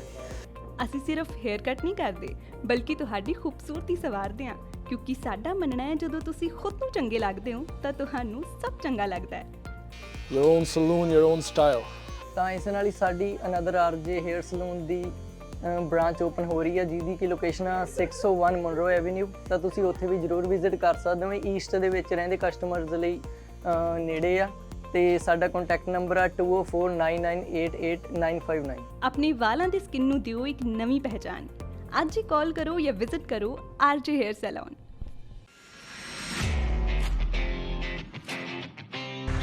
ਹੋ ਕਿੱਦਾਂ? ਓਏ ਆਪਣੀ alignment check ਕਰਾ, ਮੈਂ ਤੇ ਸਿੱਧਾ। ਉਹ ਯਾਰ ਆਪਣੀ ਤੇ ਨਹੀਂ, ਪਰ ਆਪਣੇ ਟਰੱਕ ਦੀ ਅਲਾਈਨਮੈਂਟ ਕਰਾਣੀ ਹੈ ਤੇ ਆਪਣੇ ਦੂਜੇ ਟਰੱਕ ਦੇ ਨਵੇਂ ਟਾਇਰ ਵੀ ਪਵਾਉਣੇ ਨੇ। ਫੇਰ ਤੇ ਤੂੰ ਬਸ ਇੱਕੋ ਜਗ੍ਹਾ ਜਾ, boost truck and trailer repair limited. ਪਿਛਲੇ 1 ਸਾਲ ਤੋਂ ਇਹ ਆਪਣੀ ਸ਼ਾਪ ਚਲਾ ਰਹੇ ਨੇ। ਇਹਨਾਂ ਕੋਲ ਹਰ ਤਰ੍ਹਾਂ ਦੇ ਬ੍ਰਾਂਡ ਦੇ ਟਾਇਰਸ ਅਵੇਲੇਬਲ ਨੇ ਤੇ ਇਹ ਬੈਸਟ ਸਰਵਿਸ ਪ੍ਰੋਵਾਈਡ ਕਰਦੇ ਨੇ। ਡਿਲੀਵਰੀ ਵੀ ਟਾਈਮ ਸਿਰ ਕਰ ਦਿੰਦੇ ਨੇ। ਤੇ ਅਲਾਈਨਮੈਂਟ? ਓਏ ਇਹਨਾਂ ਕੋਲ ਹਾਈ ਟੈਕਨੋਲੋਜੀ ਨਾਲ ਲੈਸ ਅਲਾਈਨਮੈਂਟ ਮਸ਼ੀਨ ਹੈ ਜੋ ਕਿ ਮੈਨੀਟੋਬਾ ਦੀ ਫਰਸਟ ਅਲਾਈਨਮੈਂਟ ਮਸ਼ੀਨ ਹੈ। ਇਹਨਾਂ ਦਾ ਤੇ ਸਗੋਂ ਸਲੋਗਨ ਵੀ ਇਹ ਹੈ, save tyre save money. Time ਤਾਂ ਨਹੀਂ ਜ਼ਿਆਦਾ ਲਾਉਂਦੇ? ਓ ਭਾਈ 24 ਘੰਟੇ 7 ਦਿਨ ਡਰਾਈਵ ਥਰੂ ਸਰਵਿਸ ਅਵੇਲੇਬਲ ਹੈ। ਬਸ 45 ਮਿੰਟ 'ਚ ਤੁਹਾਡਾ ਕੰਮ ਡਨ। ਐਂਡ ਸਭ ਤੋਂ ਖਾਸ ਗੱਲ, ਨੈਸ਼ਨਲ ਅਕਾਊਂਟ ਹੋਲਡਰਸ ਵੀ ਪ੍ਰੋਵਾਈਡ ਕਰਦੇ ਨੇ। ਇਹ ਐਨੂਅਲ ਸੇਫਟੀ ਕਰਕੇ ਦਿੰਦੇ ਨੇ, ਯਾਨੀ ਕਿ ਟਰੱਕ ਨਾਲ ਰਿਲੇਟ ਹਰ ਨਿੱਕਾ ਵੱਡਾ ਕੰਮ ਓਕੇ ਰਿਪੋਰਟ ਕਰਕੇ ਦਿੰਦੇ ਨੇ। ਸਤਿ ਸ਼੍ਰੀ ਅਕਾਲ ਜੀ, ਮੈਂ Balkaran Singh, boost truck and trailer repair shop Winnipeg ਤੋਂ। ਅਸੀਂ ਤੁਹਾਡੇ ਲਈ ਲੈ ਕੇ ਆਏ ਹਾਂ ਜੀ ਵਨ ਰੂਫ ਦੇ ਥੱਲੇ ਹੀ multiple service like mechanical work, alignment, wheel balance, tyre service. ਤਾਂ ਅਸੀਂ ਹੁਣ ਤੁਹਾਡੇ ਲਈ ਇੱਕ ਛੱਤ ਦੇ ਥੱਲੇ ਹੀ ਇਹ ਸਾਰੀਆਂ ਸਰਵਿਸ ਪ੍ਰੋਵਾਈਡ ਕਰਵਾਵਾਂਗੇ। ਤੁਹਾਡਾ ਵਿਸ਼ਵਾਸ ਸਾਡੀ ਤਾਕਤ।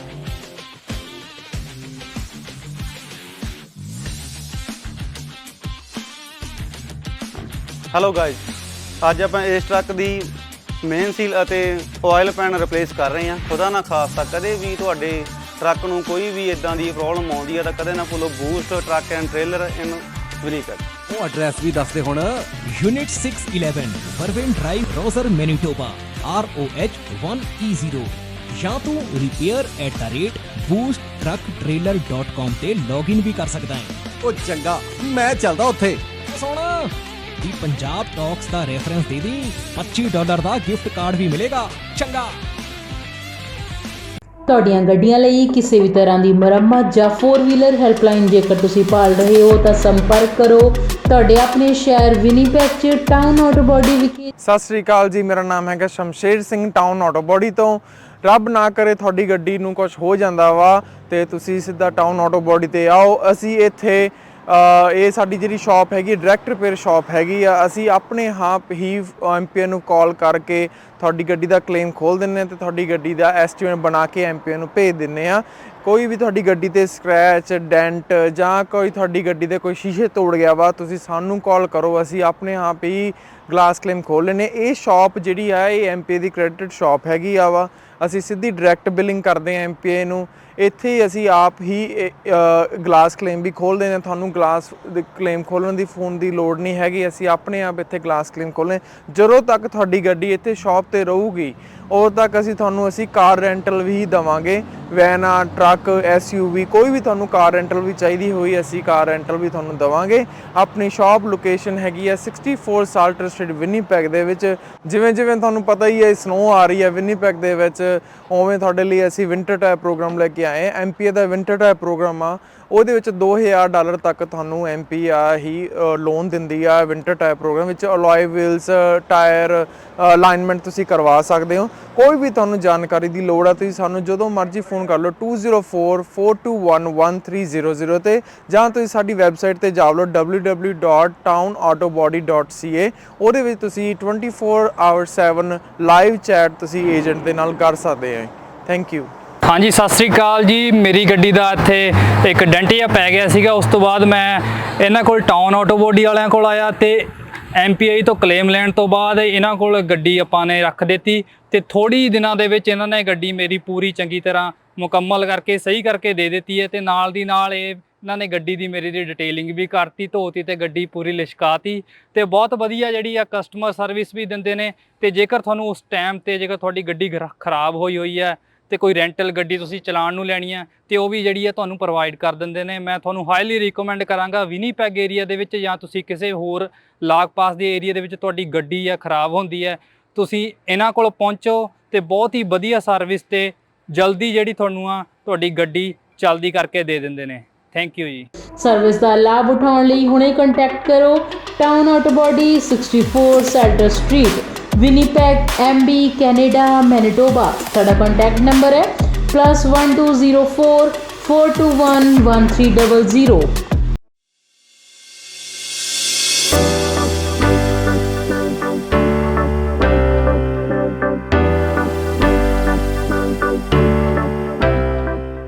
ਕੀ ਤੁਸੀਂ ਆਪਣੇ ਕਾਰੋਬਾਰ ਵਿੱਚ ਟਰਾਂਸਪੋਰਟੇਸ਼ਨ ਲਈ ਇੱਕ ਭਰੋਸੇਯੋਗ ਸਾਥੀ ਦੀ ਭਾਲ ਕਰ ਰਹੇ ਹੋ ਤਾਂ ਤੁਹਾਨੂੰ ਲੋੜ ਹੈ ਮਹਿਤੋਜ ਗਰੁੱਪ ਲਿਮਟਿਡ ਦੀ, ਜੋ ਕਿ ਹਨ ਭਰੋਸੇਮੰਦ, ਕੁਸ਼ਲ ਤੇ ਕਿਫਾਇਤੀ। ਸਾਡੇ ਮਾਹਿਰਾਂ ਦੀ ਟੀਮ ਯਕੀਨੀ ਬਣਾਉਂਦੀ ਹੈ ਕਿ ਤੁਹਾਡੇ ਸਾਮਾਨ ਨੂੰ ਸਮੇਂ ਸਿਰ ਆਪਣੀ ਮੰਜ਼ਿਲ ਤੇ ਪਹੁੰਚਾਇਆ ਜਾ ਸਕੇ।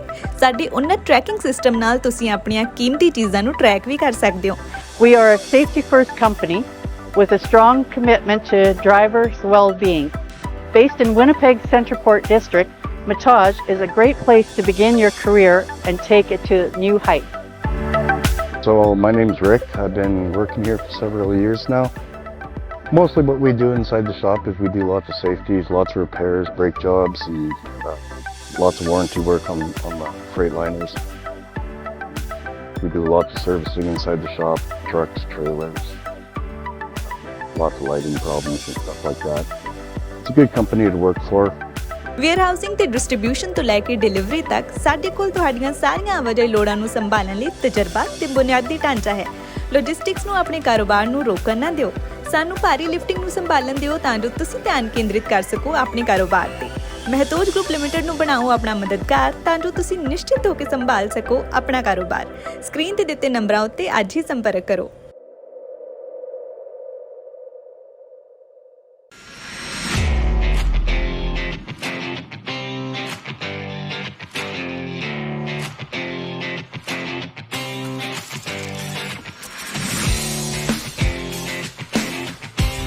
ਹੋ ਕਿੱਦਾਂ ਓਏ ਆਪਣੀ ਅਲਾਈਨਮੈਂਟ ਚੈੱਕ ਕਰਾ, ਮੈਂ ਤੇ ਸਿੱਧਾ। ਉਹ ਯਾਰ ਆਪਣੀ ਤੇ ਨਹੀਂ, ਪਰ ਆਪਣੇ ਟਰੱਕ ਦੀ ਅਲਾਈਨਮੈਂਟ ਕਰਾਣੀ ਹੈ ਤੇ ਆਪਣੇ ਦੂਜੇ ਟਰੱਕ ਦੇ ਨਵੇਂ ਟਾਇਰ ਵੀ ਪਵਾਉਣੇ ਨੇ। ਫੇਰ ਤੇ ਤੂੰ ਬਸ ਇੱਕੋ ਜਗ੍ਹਾ ਜਾ, boost truck and trailer repair limited. ਪਿਛਲੇ 1 ਸਾਲ ਤੋਂ ਇਹ ਆਪਣੀ ਸ਼ਾਪ ਚਲਾ ਰਹੇ ਨੇ। ਇਹਨਾਂ ਕੋਲ ਹਰ ਤਰ੍ਹਾਂ ਦੇ ਬ੍ਰਾਂਡ ਦੇ ਟਾਇਰਸ ਅਵੇਲੇਬਲ ਨੇ ਤੇ ਇਹ ਬੈਸਟ ਸਰਵਿਸ ਪ੍ਰੋਵਾਈਡ ਕਰਦੇ ਨੇ। ਡਿਲੀਵਰੀ ਵੀ ਟਾਈਮ ਸਿਰ ਕਰ ਦਿੰਦੇ ਨੇ। ਤੇ ਅਲਾਈਨਮੈਂਟ ਓਏ ਇਹਨਾਂ ਕੋਲ ਹਾਈ ਟੈਕਨੋਲੋਜੀ ਨਾਲ ਲੈਸ ਅਲਾਈਨਮੈਂਟ ਮਸ਼ੀਨ ਹੈ, ਜੋ ਕਿ ਮੈਨੀਟੋਬਾ ਦੀ ਫਰਸਟ ਅਲਾਈਨਮੈਂਟ ਮਸ਼ੀਨ ਹੈ। ਇਹਨਾਂ ਦਾ ਤੇ ਸਗੋਂ ਸਲੋਗਨ ਵੀ ਇਹ ਹੈ, save tyre save money.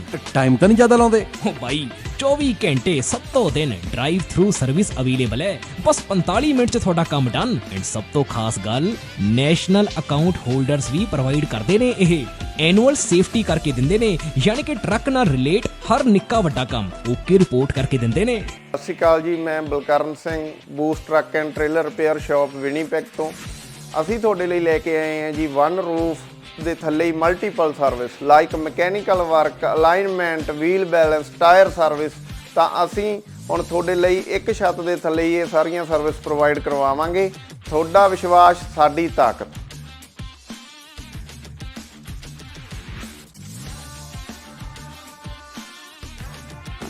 Hello guys, ਅੱਜ ਆਪਾਂ ਇਸ ਟਰੱਕ ਦੀ ਮੇਨ ਸੀਲ ਅਤੇ ਆਇਲ ਪੈਨ ਰਿਪਲੇਸ ਕਰ ਰਹੇ ਹਾਂ। ਖੁਦਾ ਨਾ ਖਾਸਤਾ ਕਦੇ ਵੀ ਤੁਹਾਡੇ ਟਰੱਕ ਨੂੰ ਕੋਈ ਵੀ ਇਦਾਂ ਦੀ ਪ੍ਰੋਬਲਮ ਆਉਂਦੀ ਹੈ ਤਾਂ ਕਦੇ ਨਾ ਭੁੱਲੋ Boost truck and trailer in Winnipeg. ਉਹ ਐਡਰੈਸ ਵੀ ਦੱਸ ਦੇ ਹੁਣ। Unit 611 Vervain drive, Rosser, Manitoba, ROH 1E0। ਜਾਂ ਤੂੰ repair@boosttrucktrailer.com ਤੇ ਲੌਗਇਨ ਵੀ ਕਰ ਸਕਦਾ ਹੈ। ਉਹ ਚੰਗਾ, ਮੈਂ ਚੱਲਦਾ ਉੱਥੇ। ਉਹ ਸੁਣ, ਦੀ ਪੰਜਾਬ ਟਾਕਸ ਦਾ ਰੈਫਰੈਂਸ ਦੇ ਦੀ, $25 ਦਾ ਗਿਫਟ ਕਾਰਡ ਵੀ ਮਿਲੇਗਾ। ਚੰਗਾ।